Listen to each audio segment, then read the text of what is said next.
Le petit-fils de Nelson Mandela, kéfié autour du cou, fait face à la foule.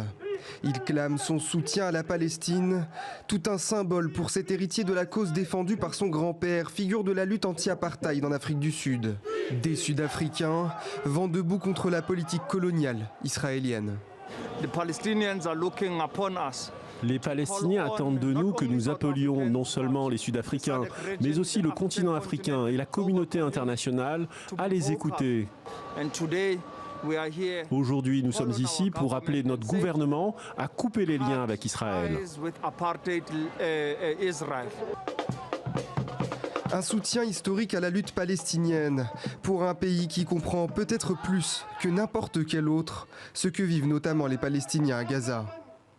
Les Sud-Africains n'ont jamais oublié la citation de Mandela quand il a dit que l'Afrique ne sera jamais complètement libre si la Palestine ne recouvre pas sa liberté. On peut dire que l'Afrique du Sud, le géant africain, est le porte-drapeau de la lutte pro-palestinienne.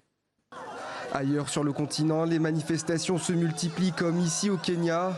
Au Sénégal, Macky Sall a appelé à une désescalade quand l'Union africaine, elle condamne fermement les bombardements dans la bande de Gaza.